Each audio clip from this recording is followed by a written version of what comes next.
Hello student, welcome back to another video. तो आज हम NISM 8 के कुछ क्वेश्चंस है उसे रिवील करेंगे। उससे हम पढ़ेंगे कुछ न्यूमेरिकल क्वेश्चंस है और कुछ आपके थ्योरेटिकल क्वेश्चंस है। मैं आपको यही बोलना चाहूँगी कि प्रीवियस जितने भी क्वेश्चंस रहे होंगे, अगर आपको नहीं समझ में आया है उससे कुछ भी, तो आप मुझे कमेंट करना ना भूलें और आप मुझसे क्वेश्चंस पूछ सकते हैं। और रही बात अभी NISM एग्ज़ाम देने की, तो मैंने काफ़ी चेक किया और रिसर्च किया, तो तब मुझे ये देखने को मिला कि शो तो कर रहा है वहाँ पे एग्ज़ाम देने के लिए, डेट शो कर रही है। बट अगर आप ये सोच रहे हैं कि आप कल एग्ज़ाम दे देंगे या परसों, तो वो अभी फ्री नहीं होगा, क्योंकि वो बुकिंग अवेलेबल नहीं है। मोस्ट प्रोबेबली आपको 14 मई 15 मई बाद की ही बुकिंग अवेलेबल होगी। But it's depend on your city, क्योंकि आपकी सिटी अगर नियर बाई आपके सिटी में वो अवेलेबल है तो मिल सकती है। बट अदरवाइज़ अगर आप महाराष्ट्र के कहीं पे भी दे रहे हो, दिल्ली में दे रहे हो, तो बुकिंग आपको नहीं मिलेगी। और अगर आपकी प्रिपरेशन बहुत अच्छे से हो गई है तो आप एग्ज़ाम दे सकते हैं, उसमें कोई प्रॉब्लम नहीं है। बट हाँ, आपकी अगर प्रिपरेशन नहीं हुई है तो आप एग्ज़ाम मत दीजिए, क्योंकि पैसे वेस्ट करने की कोई ज़रूरत नहीं है। आप अच्छे से पहले स्टडी कर लीजिए।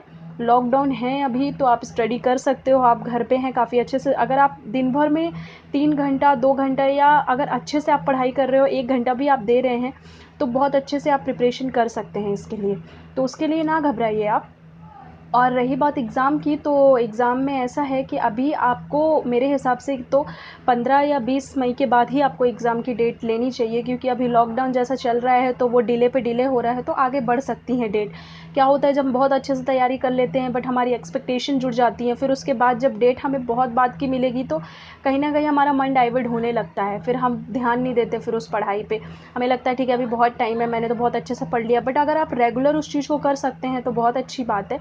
और अभी एक बार फर्स्टली तो आप पहले डेट चेक कर लीजिए कि आपको डेट मिल रही है कि नहीं मिल रही है, कल की परसों की। जैसे कि मेरे कुछ स्टूडेंट ने मुझे ईमेल किया, कुछ कमेंट किया कि हम 2 दिन बाद का या 3 दिन बाद का ले सकते हैं क्या। प्रिपरेशन है तो ऑब्वियस सी बात है आप ले सकते हो, बट अगर प्रिपरेशन नहीं है तो मत लीजिए। और डेट मिल रही है तो आप एग्ज़ाम दे दीजिए। बट अगर आप मुंबई के हैं या पुणे के हैं तो अभी वहाँ की हालत तो बहुत ही बिगड़े हुए हैं, तो मुझे नहीं लगता कि अभी आपको एग्ज़ाम देने को मिल पाएगा। तो चलिए अभी मैं आपको बताती हूँ, एक नए क्वेश्चंस के साथ बताऊँगी। बट हाँ, मैं एक चीज़ और बोलना चाहती हूँ आपको। अगर आप एग्ज़ाम का डेट या टाइम देते हैं तो टाइम कहीं ना कहीं चूज़ करते हैं, तो मेरे हिसाब से आप मॉर्निंग का टाइम देखिएगा, जो 9 बजे का रहता है, 9:30 बजे का रहता है, वो ज़्यादा बेस्ट रहेगा, क्योंकि उसमें कहीं ना कहीं छूट रहती है। जैसे शॉप हो गए और बहुत सारी चीज़ें अभी इस टाइम पे ओपन रहती हैं 12 o'clock तक के लिए, तो आप एग्ज़ाम दे के वापस आ सकते हैं। और आप अपनी आइडेंटिटी कार्ड वगैरह लेके जाएंगे तो आपको एग्ज़ाम देने में कोई प्रॉब्लम नहीं होगी। ठीक है, चलिए अभी मैं आपको कुछ क्वेश्चंस बताती हूँ। अभी ज़्यादा क्वेश्चंस बचे हुए हैं, हमारे काफ़ी क्वेश्चंस हैं जो बचे हुए हैं। आज NISM 8 के मैं कुछ क्वेश्चन बताऊँगी। तो चलिए फर्स्ट क्वेश्चन पे आते हैं। The question is, which option gives the holder a right to buy a underlying assets on or before a particular date for a certain price? देखिए, ये एक तरीके से आपको मैं बोल सकती हूँ कि ये याद करने वाला भी है, क्योंकि ये आपके एग्ज़ाम में ज़रूर आएगा। और ऐसा होता है कि मैं ये नहीं बोल रही हूँ कि यही क्वेश्चन आएगा, हो सकता है आपको घुमा के दे दे। तो आप ऐसे क्वेश्चंस पढ़िए, क्योंकि ट्रू फॉल्स के जो क्वेश्चन होते हैं वो 20 से 25 क्वेश्चंस आते ही हैं।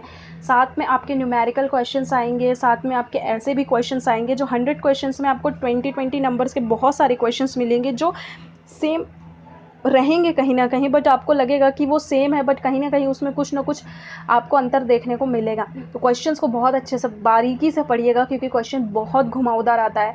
पहले का टाइम कुछ और था, साल भर पहले 2 साल भर पहले ऐसा था कि आपका जैसा ही ये कुछ क्वेश्चंस होते हैं तो आप अगर वो देख लेते तो सेम टू सेम आते थे। बट अब ऐसा नहीं होता, थोड़ा हार्ड होने लगा, क्योंकि काफ़ी लोग प्रिपेयर करने लगे हैं स्टॉक मार्केट के इस एग्ज़ाम में, क्योंकि ये कंपलसरी हो गया है। तो कंपलसरी हो गया है तो आपको करना ही पड़ेगा। पहले ये कंपलसरी नहीं था तो उतना हमें एग्ज़ाम देने की भी ज़रूरत नहीं थी। अब एडवाइजरी हो गई या ब्रोकिंग फर्म हो गया, हर जगह पे आपको ये चाहिए ही पड़ेगा सर्टिफिकेट्स, अदरवाइज़ आप तो इंटरव्यू में भी नहीं बैठ सकते हैं।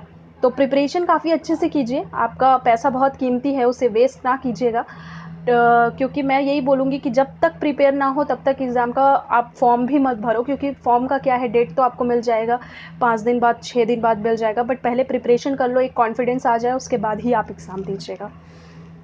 तो इसका जो आप देखोगे कि अमेरिकन मार्केट में क्या होता है, अमेरिकन मार्केट में क्या होता है कि आप जो एक्सपायरी डेट के पहले भी आप उसको एग्ज़िट कर सकते हैं, और एक उसका जो डेट है वो आप चेंज कर सकते हैं, एक्सपायरी डेट चेंज कर किया जा सकता है। But European market, it means जो इंडिया का मार्केट कहीं ना कहीं को रिलेट करता है उससे, तो उसमें आप चेंज नहीं कर सकते हो। जो कि ऑप्शन का मार्केट होता है उसमें आप चेंज नहीं कर सकते हैं। ऑप्शन का मार्केट का एक ही होता है, लास्ट थर्सडे होता है, और डेरिवेटिव फ्यूचर में भी लास्ट थर्सडे एक्सपायरी होता है। बट अमेरिकन मार्केट में क्या होता है कि आप उसको एक्सचेंज कर सकते हो, बिफोर कर सकते हो उसकी डेट को।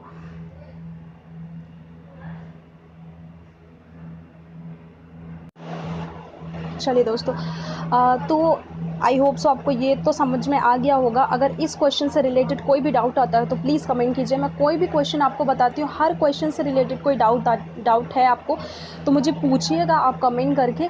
आप नंबर बोल दीजिए, या आप मुझे क्वेश्चन का एक टॉपिक ये लिख के दे दीजिए। अगर आपको नहीं क्लियर समझ में आ रहा है तो मैं नेक्स्ट टॉपिक में उसे क्लियर करने की कोशिश करूँगी। तो यहाँ पे एक्सप्लेनेशन भी दिया हुआ है, अगर आपको समझ में नहीं आता है तो एक्सप्लेन करके भी आप पढ़ सकते हो इसको।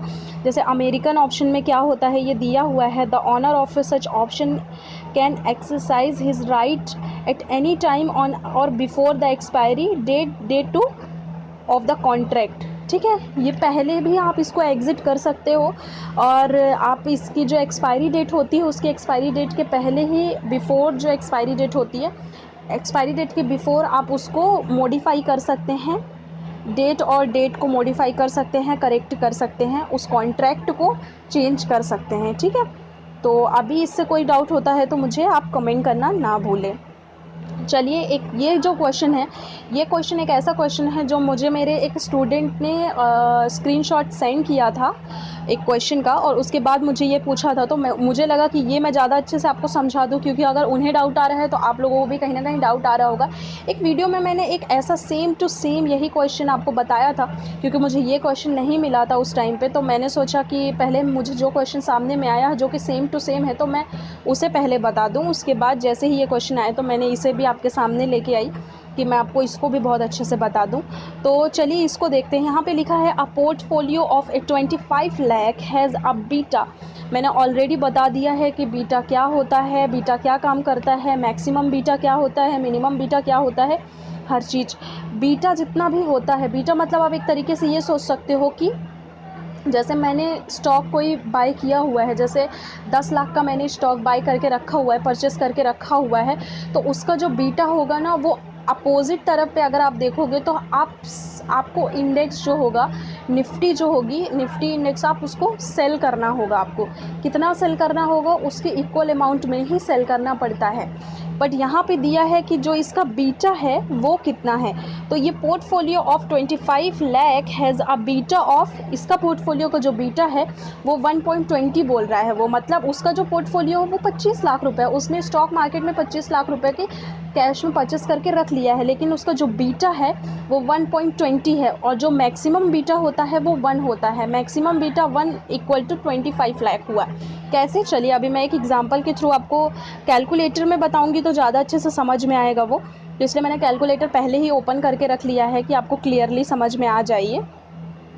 ठीक है, ये देखिए यहाँ पे वो बोल रहा है कि 25 लाख रुपीज़ हैं हमारे पास में, और उसका जो बीटा ये बोल रहा है, ठीक है, उसका बीटा बोल रहा है 1.20 बोल रहा है। तो अभी हम 1 लेके चलेंगे तो एक इक्वल टू 25 हुआ। ठीक है, अब यहाँ पे आपको क्या करना है कि जो 25 लाख रुपीज़ हैं, ठीक है, तो जो 25 लाख रुपीज़ हैं उसका हमें 20% निकालना है। 25 लाख रुपीज़ का 20% कितना होता है, 5 लाख रुपीज़ होता है। तो यहाँ पे आप देखोगे तो इसका जो 20% होगा वो देखिए यहाँ पे 5 लाख रुपीज़ होगा। सॉरी, यहाँ पे मैंने एक ज़ीरो कम कर दिया शायद, तो 20 अगेन आप देख सकते हो, रुको मैं बताती हूँ आपको। तो आपका जो 25 लाख रुपीज़ का जो बीटा है, तो 25 लाख का जो बीटा होगा वो निकालते हैं, देखिए, into 20 divided by 100, 5 lakh rupees. ठीक है, अब वहाँ पे वो बोला है कि 25 लाख का ऑलरेडी उसके पास में क्या किया है उसने। देखिए क्वेश्चन में आते हैं अभी, उसने बोला हमें कि 25 लाख रुपए जो है ऑलरेडी उसने उसका पोर्टफोलियो है, मतलब पूरा पोर्टफोलियो मतलब कई सारे उसने शेयर्स परचेस करके रखे हुए हैं, लगाए हुए हैं, ठीक है। तो 25 लाख रुपए का उसका हुआ पोर्टफोलियो। अब यहाँ पे अगर आप देखोगे कि जो उसका बीटा है वो 1.20 है, तो 25 प्लस कितना हुआ, 5 लाख अभी हमने निकाला, जो कि उसका 20% होगा कहीं ना कहीं। तो वो दोनों आप अगर प्लस करते हो तो आता है 30 लाख रुपए। अब यहाँ पे आप बोलोगे कि सेलिंग निफ्टी फ्यूचर क्यों आया है? सेलिंग इसलिए क्योंकि बीटा में हमेशा अपोजिट साइड में उसे हम सेल ही करते हैं, क्योंकि पोर्टफोलियो है, मतलब इट मीन्स वो बाई करके रखा है, तो हम उसे अपोजिट में बीटा कितना होगा उसका सेल करते ही हैं। वो निफ्टी जो आपका जो इंडेक्स है उसे हम सेल करते हैं कहीं ना कहीं। तो ये यहाँ पे 30 लाख रुपीज़ होगा। कभी भी ऐसा कोई क्वेश्चन आता है तो ऐसे ही ईजिली निकाल लेना कि यहाँ पे कितना अमाउंट दिया हुआ है, ये 25 दिया है, मतलब पूरा का पूरा 1% हो गया, और ऊपर का जितना होगा उतना जो अमाउंट होगा उसका आप उतना परसेंट निकाल लीजिएगा। ये बहुत इजी ट्रिक है, लेकिन आप अगर इसमें जाओगे तो आपको बहुत घुमा देगा। देखो 25 का 1.20 निकाला ये। कभी कभी क्या होता है कि कैलकुलेटर हमें मिलता नहीं है, हमें बहुत जल्दबाजी के कारण काम करना पड़ता है, तो थोड़ा आप देख सकते हो।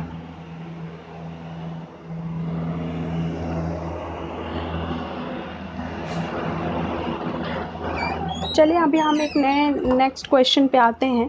यहाँ पे दिया हुआ है mister Gautam has sold a put option with strike off ₹650 at the premium of ₹60, ठीक है।